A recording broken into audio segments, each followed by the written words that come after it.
너머스카르. 안녕하세요. 저희는 차이과대학교 간호학과 글로벌 리더십 구조 최소윤, 최진원, 최은석, 최가영, 최윤성, 최세영, 최수빈, 한수인입니다. 저희가 비록 영상으로밖에 못 만나는 것은 되게 아쉽지만 저희가 즐겁게 준비한 영상인 만큼 여러분들도 재밌게 시청해 주셨으면 좋겠습니다. 와! 안녕하십니까. 저희는 글로벌 리더십 구조입니다. 지금부터 양주 네팔교회에 대한 보건교육과 안전교육 그리고 찬양을 진행하도록 하겠습니다. 먼저 진행 순서를 말씀드리면요. 첫 번째로 보건교육이 있습니다. 보건교육에서는 올바른 손 씻기 그리고 응급처치 방법에 대해서 설명을 드릴 거고요. 두 번째로 안전교육이 있습니다. 안전교육에서는 상황별 안전모 그리고 헬멧 착용 방법에 대해서 말씀드릴 겁니다. 그리고 마지막으로 찬양으로 마무리하도록 하겠습니다. 네, 첫 번째 보건교육으로 올바른 손 씻기에 대해서 알아볼 텐데요. 첫 번째로 손 씻기의 필요성, 두 번째 손 씻기 실태조사, 세 번째 올바른 손 씻기의 필요성과 또 올바른 손 씻기 6단계를 함께 알아보겠습니다. 첫 번째로 말씀드릴 건 이제 손 씻기의 필요성에 대해서 말씀드릴 건데요. 일단 손 씻기는 감염병 예방의 가장 기본이 되는 수단입니다. 수인성 감염병의 약 50%에서 70%는 손 씻기만으로도 예방이 가능하다고 합니다. 특히 여름철 식중독은 90%까지 예방이 가능하다고 합니다. 특히 이 중에서도 비누를 사용한 손 씻기는 세균을 효과적으로 제거하여 물로만 씻는 것보다 감염병의 해마가 효과가 아주 높습니다. 비누로 손을 씻어야 하는 이유는 첫 번째로 일단 손에 세균이 많습니다. 우리 신체에서 가장 많은 일을 하고 항상 노출되어 있고 끊임없이 만지거나 잡거나 만들어 자가 감염이나 타가 감염을 야기하기 쉽기 때문에 손을 꼭 비누로 씻어야 합니다. 그 다음 순서는 손 씻기 실태조사에 대해서 저희가 설명드릴 건데요. 일단 국민 대부분이 손 씻기 실천의 중요성을 인식하고 있습니다. 90%를 인식하고 있고요. 전화 선물 조사 결과 비누로 손 씻기 실천은 정체된 수준으로 나타나고 있습니다. 특히 2013년 손 씻기 실태 및 국민 손 씻기 조사를 보시면 실제 관찰 조사에서 화장실에서 용변 후 손을 씻는 사람들의 비율은 73%였고 이중 비누로 손을 씻는 사람들은 34%로 2013년 전화 선물 조사상의 필요성 인지도나 비누로 손 씻기 실천율에 비해 현재 낮은 것을 볼 수 있습니다. 다음으로 올바른 손 씻기의 필요성에 대해서 알아보겠습니다. 여기 자료를 보시면 빨간색 부분이 보이시죠? 이 부분은 매우 많은 부분이 잘 씻기지 않았다는 것을 의미합니다. 손을 씻으면 깨끗하게 씻었다고 오해를 할 수 있지만 잘 씻기지 않은 부분을 더 집중적으로 씻어야 할 필요가 있습니다. 그렇기 때문에 올바른 손 씻기 방법이 필수적으로 필요합니다. 마지막으로 올바른 손 씻기 6단계에 대해서 저희가 알려드릴 텐데요. 근데 올바른 손 씻기 6단계는 이렇게 사진으로 보시는 것보다 저희가 이제 동영상으로 어떻게 하는지 보여주는 게 더 나을 것 같아서 동영상을 보고 오시죠. 보고 오시죠? 지금부터 올바른 손 씻기 6단계를 알려드리겠습니다. 1단계, 손바닥과 손바닥을 마주대고 문질러줍니다. 2단계, 손바닥을 마주 잡고 문질러줍니다. 3단계, 손등과 손바닥을 마주대고 문질러줍니다. 4단계, 엄지손가락을 다른 편 손바닥으로 돌려가면서 문질러줍니다. 5단계, 손바닥을 마주대고 손깍지를 끼고 문질러줍니다. 6단계, 손가락을 반대편 손바닥에 놓고 문지르며 손톱 밑을 깨끗하게 합니다. 자, 여러분 앞에서 손 씻는 방법에 대해서 잘 듣고 오셨나요? 그렇다면 이번엔 저희가 간단한 응급처치 방법에 대해서 알려드리도록 하겠습니다. 그 중에서도 상처가 났을 때 할 수 있는 응급처치 방법에 대해서 알려드리도록 하겠습니다. 일단 상처가 무엇인지에 대해서 아셔야겠죠? 상처는 피부가 찢어져 피가 나는 경우를 의미를 합니다. 그래서 출혈과 감염의 우려가 있습니다. 상처의 종류는 총 4가지가 있는데요.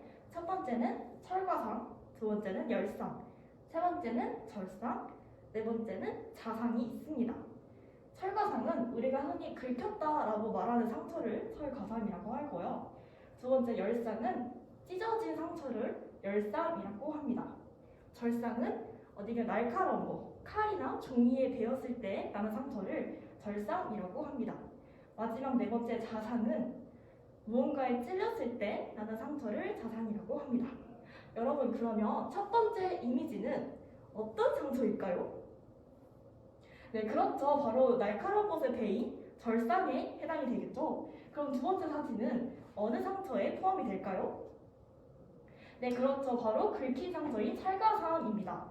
그리고 마지막 사진은 어떤 상처가 생길까요? 네, 그렇죠. 바로 무언가에 찔린 상처이니 자상이 맞겠죠. 찰가상과 열상, 절상, 자상 모두 출혈이 생길 수 있습니다. 하지만 찰가상은 대부분은 출혈이 없고 있어도 아주 조금만 피가 나게 됩니다. 다음으로 주의할 점과 상처 세척 방법에 대해서 알려드리겠습니다. 먼저 상처를 문지르지 말아야 합니다. 그리고 드레싱은 매일 한 번 갈아주고 더러워지거나 젖게 되면 자주 갈아주시면 됩니다. 그리고 세 번째로 과산화수소를 사용하지 말아야 합니다. 왜냐하면 과산화수소를 잘못해서 사용할 경우에는 건강한 세포까지 해칠 수 있기 때문에 과산화수소 사용은 금지해 주셔야 합니다. 네 번째로 물에 상처 부위를 담그지 않아야 합니다. 마지막으로 상처 가까이에서 입으로 바람을 부는 행위는 하지 않으셔야 합니다. 그리고 상처 세척 방법에 대해서 알려드리겠습니다. 우선 깨끗하고 흐르는 물에 상처를 씻어주는 것이 가장 좋습니다. 그리고 상처 부위가 매우 더럽거나 너덜너덜한 상처 또는 찔린 상처는 병원에 가서 상처를 씻어주시면 됩니다. 만약에 1시간 안에 병원에 갈 수 없게 되는 상황이라면 상처를 꼭 세척하시고 이동을 하셔야 합니다. 네, 그러면 우리 상처 세척 방법을 배웠으니까 이제는 상처 보호하는 방법에 대해서도 알아봐야겠죠. 그럼 상처 보호하는 방법을 알아보도록 하겠습니다. 상처 보호 방법 첫 번째는 봉합이 필요 없는 경우는 항생 연고를 바릅니다. 항생 연고란 우리가 흔히 아는 후지딘 같은 연고를 항생 연고라고 합니다. 그리고 두 번째는 상처를 덮을 때는 소독 드레싱을 합니다. 여기서 소독 드레싱이란 상처를 소독 후에 깨끗한 거즈로 상처를 덮고 의료용 테이프로 고정하는 것을 소독 드레싱이라고 합니다. 여기 첫 번째 사진이 소독 드레싱을 한 후의 이미지이고요. 두 번째는 약국에서 쉽게 구매할 수 있는 드레싱입니다. 그리고 마지막 사진은 의료용 테이프입니다. 상처가 세척을 하고 보호를 했는데도 피가 계속 난다고 하면 그 피를 지혈해야겠죠. 그래서 지금 지혈법에 대해서 설명을 드리도록 하겠습니다. 먼저 소독 거즈나 깨끗한 헝겊으로 상처 부위를 덮어주셔야 합니다. 만약에 10분이 지나도 출혈이 멈추지 않는다면 상처 부위를 좀 더 넓혀서 더 세게 압박을 해주시면 됩니다. 그리고 피에 젖은 드레싱은 제거하지 않고 그 위에 새 드레싱을 덮어주시는 방법으로 해주셔야 합니다. 만약에 출혈이 계속된다면 상처 부위를 심장 부위보다 높게 올려서 직접 압박과 동시에 해주셔야 합니다. 그리고 절대 맨손으로 상처를 만지지 말아주세요. 감염의 우려가 있을 수 있습니다. 그리고 일부 상처들은 파상풍을 일으키기도 합니다. 파상풍은 다양한 병을 유발할 수 있어요. 파상풍은 5에서 10년마다 예방주사를 맞아야 합니다. 그리고 파상풍은 예방주사로 파상풍을 완전히 예방을 할 수 있으니 모두가 파상풍 예방주사를 맞도록 합시다. 감사합니다. 이제 다른 응급처치 방법들을 배워보도록 합시다. 지금부터 골절과 화상에 대한 응급조치 교육을 시작하겠습니다. 첫 번째로 골절입니다. 골절이란 뼈가 부러진 상태를 말합니다. 이때 할 수 있는 응급처치로는 RIC 요법이 있습니다. 지금부터 함께 RIC 요법을 알아보겠습니다. 요법의 첫 번째 단계로는 안정이 있습니다. 이는 더 큰 부상을 방지하기 위해 하는 것이고 그 방법으로는 48시간 혹은 그 이상 기간 동안 부상 부위의 과도한 사용을 삼가하는 것입니다. 두 번째 단계로는 냉각입니다. 이 단계는 붓기와 통증을 줄이기 위함을 목적으로 하고 있습니다. 그 방법으로는 하루에 10분, 20분 동안 3, 4회 혹은 그 이상 얼음 찜질을 해주는 것입니다. 이때 유의하실 점은 얼음팩을 수건으로 감싸 직접 피부에 닿지 않게 하셔야 하고 이 20분을 넘은 침실 시간은 오히려 부작용을 불러올 수 있기 때문에 유의하셔야 합니다. 또 추가적으로 붓기가 완전히 사라진다면 온찜질을 해주셨을 때 더 빠른 부상 회복을 도울 수 있습니다. 세 번째로 압박 당기입니다. 이는 원활한 혈액순환과 부상 부위 고정을 목적으로 하고 있습니다.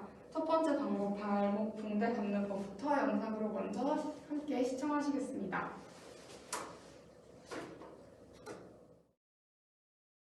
먼저 발목 쪽에서 이렇게 진행을 방향이 이쪽이기 때문에 이렇게 잡습니다. 자, 돌려서 돌려감은 다음에 자, 이 부분 끝에 부분을 갖다가 이렇게 접어줍니다.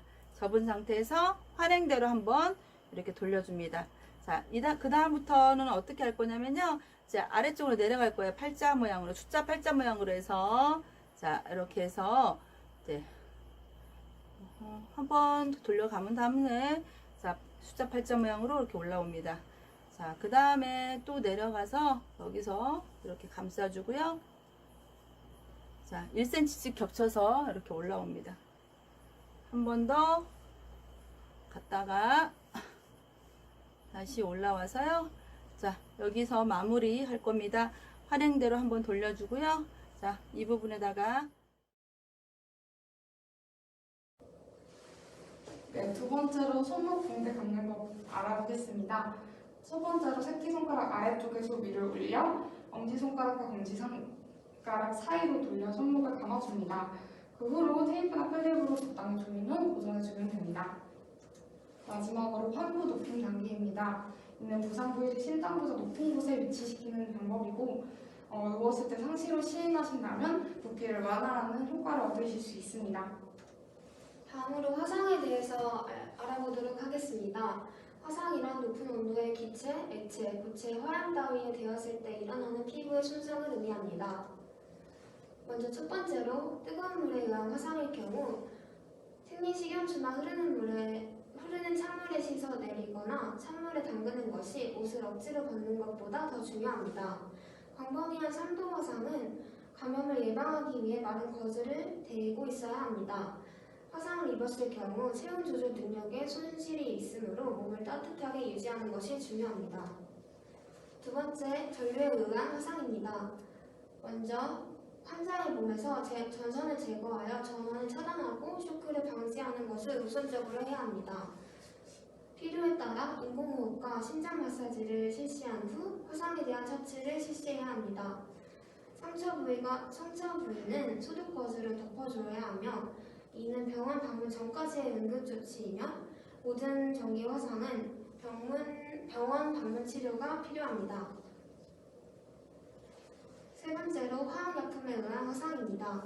화학물질이 씻겨질 때까지 흐르는 물로 계속 씻어야 합니다.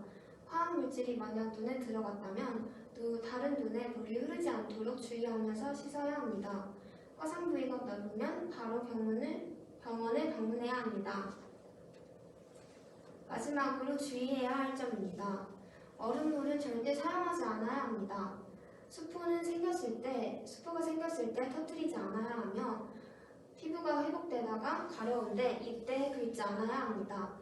전문적이지 않은 민간요법을 사용하지 않아야 하며 전문가와 상의하지 않은 독단적인 상처치료제 사용은 삼가해야 합니다. 이러한 점을 지키지 않을 경우 오히려 상처 치유를 지연시킬 수 있습니다. 지금까지 골절 화상에 대한 응급처치 방법에 대해서 알아보았습니다. 다음으로는 안전교육이 있겠습니다. 자전거, 오토바이 헬멧 착용에 대한 안전교육을 시작하겠습니다. 자전거 사고 시 상해 부위 중 어디가 가장 비율이 높을까요? 먼저 머리는 38.4%로 가장 큰 비율을 차지했고요. 그 다음 무릎, 팔꿈치, 어깨로 헬멧의 주격성이 대두되고 있습니다. 그렇게 올바른 자전거 헬멧 착용 방법을 통해서 헬멧을 착용해야 하는데요. 먼저 머리 위에 수평으로 쓰고 뒤로 기울어지지 않도록 해줍니다. 그 다음 머리에 맞게 뒤쪽 다이얼을 돌려 머리 크기를 맞춰줍니다. 세 번째로 헬멧 앞부분은 눈썹 바로 위로 오게 시야 방해를 받지 않도록 해줍니다. 네 번째로 헬멧이 흔들리지 않게 턱끈을 조여줌으로써 자전거 헬멧을 올바르게 착용해야 합니다. 오토바이 사고 시 상해 부위를 알아보겠습니다. 먼저 머리는 66.4%로 자전거와 같이 가장 큰 비율을 차지했고요. 그 다음 어깨, 팔꿈치, 무릎으로 헬멧이 가장 중요하다는 것을 알 수 있습니다. 오토바이 사고 시 치사율은 승용차 사고의 2.7배로 헬멧이 더 중요하다는 것을 알 수 있었고요. 올바른 오토바이 헬멧 착용법을 통해서 헬멧을 착용해야 합니다. 먼저 상단 패드와 칙 패드가 머리와 뺨을 단단하게 누르는 느낌을 받을 수 있도록 헬멧 사이즈를 골라줘야 하고요. 헬멧 앞부분은 눈썹 가루 위가 오도록 자전거 헬멧처럼 찾아줘야 합니다. 이런 올바른 헬멧 착용 방법을 실천하여 사망률 40%를 감소시켜 위험으로부터 제 몸을 지킬 수 있도록 합시다. 다음으로 안전모 착용에 대한 안전교육을 실시하겠습니다. 어디서 안전모를 착용해야 할까요? 2m 이상의 고소 작업, 낙하 위험 작업, 차량계 운반 하역 작업 등 낙하, 붕괴, 추락, 전도 등의 우려가 있는 작업장이라면 꼭 착용해야 합니다. 네, 두 번째로 떨어지는 물건에 의한 위험성 방지, 추락 시 머리 부위 상해 방지, 전기 작업 시 머리 부위 감전 방지를 위해서 안전모를 꼭 착용해야 합니다. 세 번째로 안전모 착용 시 유의점에 대해 알아보겠습니다. 첫 번째로 불량한 안전모는 착용하지 않아야 합니다. 두 번째로 지혜자 대부분은 턱끈을 매지 않아 두뇌를 보호받지 못한다고 합니다. 그렇기 때문에 안전모를 꼭 착용해야 합니다. 세 번째로 통풍의 목적으로 구멍을 뚫어서는 안 됩니다. 네 번째로 안전모 착용법에 대해 알아보겠습니다. 첫 번째로 고체, 장체, 충격 흡수제 및 턱끈의 이상 유무를 확인합니다. 두 번째로 자신의 머리 크기에 맞도록 착장체의 머리 고정대를 조절해야 합니다. 세 번째로 귀의 양쪽에 턱끈이 위치하도록 착용해야 합니다. 네 번째로 안전모가 벗겨지지 않도록 턱끈을 경보에 조여서 고정해야 합니다. 네, 이상으로 안전교육을 마치겠습니다. 다음으로 차량 노래를 시청하겠습니다.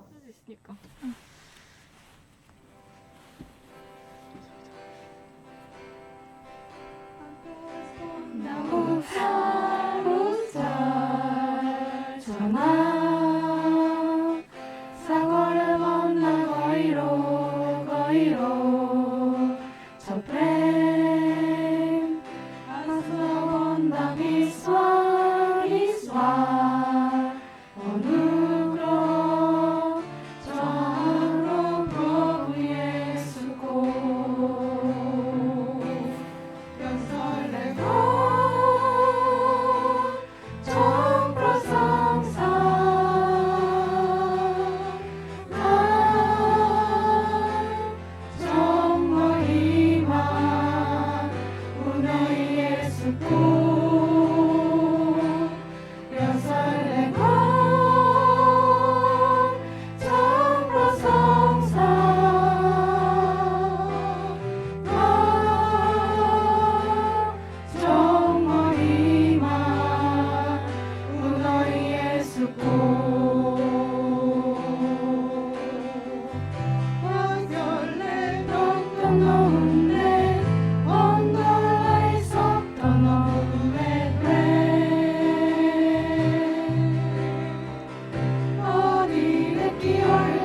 영상을 시청해주셔서 감사합니다. 지금까지 차이과대 간호학과 글로벌 리더십 구조였습니다. 감사합니다. 감사합니다.